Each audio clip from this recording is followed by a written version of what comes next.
Line in. But I love so hard that you got died. Yan po, dumating na yung bagong order natin ng D10. Gagamitin natin to sa inayos nating Bluetooth speaker. Yan, papalitan natin ng board. Ito yung papalit natin. Ito pala muna yung mga kasama niya. Merong AC cord, pang adapter ng DC, tapos dalawa speaker jack. Ito po yung ayusin nating Bluetooth speaker. Ito kasi nakailang ayos na ako dito kaya decision ko dito, palitan na natin to ng board. Gawan ko muna siya ng pang takip dito.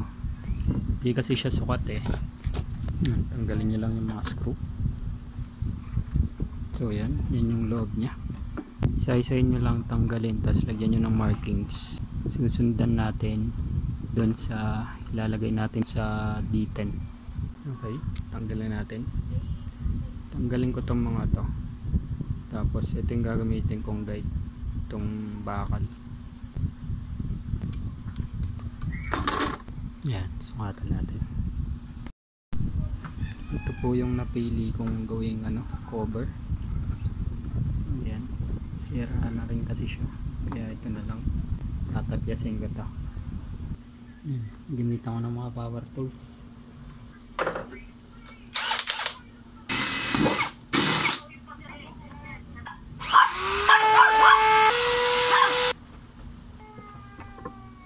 Okay na, turn.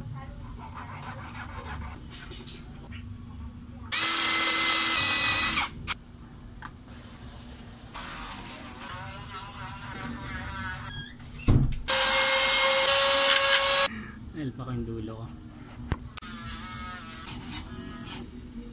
Yun. Buti hindi alata yung palpak. Tabunan. Yan na siya. So, ay pa magpit. Paan ko ng konti.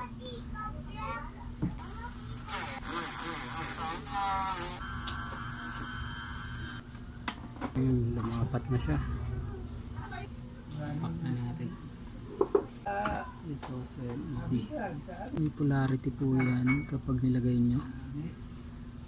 Yung red positive, yung black negative, or yung minus. Di match yung sakit nito, pero kasya naman yung paa, kaya yan na lang nilagay ko. Ito yung speaker, and then nyo lang din yung positive negative. Yan, nice na. Testing natin. The Bluetooth device is ready to pair. Ayos. Ang malakas. Ito yung lights. On natin yung light. Yan. Yung LED yan. Yan. FM mode.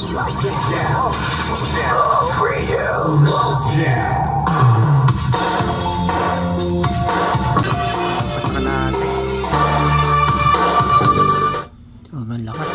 Baka natin Bluetooth natin. Ito yung Bluetooth nya.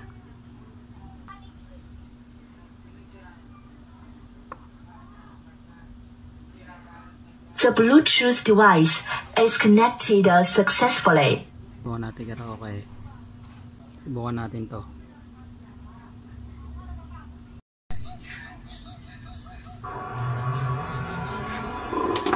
Okay, testing.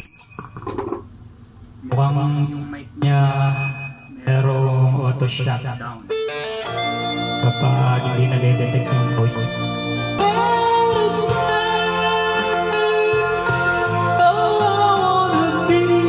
Try naman natin ang naka-input sa Bluetooth, yung mga di-disconnect pa din. Yan, testing natin yung input mode, kung mag-disconnect pa rin yung mic. Line in. Yan, gamit tayo nito sa earphone.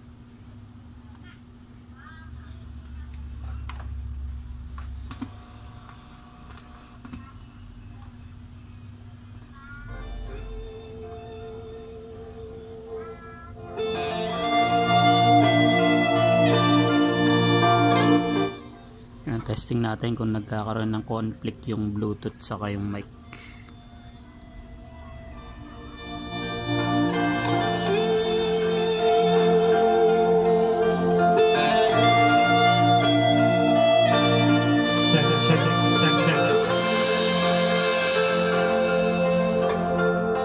Sitting here wasted and wanted at this old piano.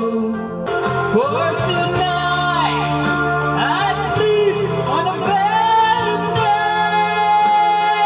Good. Kung okay mic, so magkakaroon siguro ng conflict yung Bluetooth sa yung mic. Baka yung circuit niya ganun yung yung takbo. Nag-auto shut down yung mic kapag hindi na-detect na consistent yung voice. So kapag naka-mute siya, hindi nagkakaroon ng conflict sa mic. So mas maganda na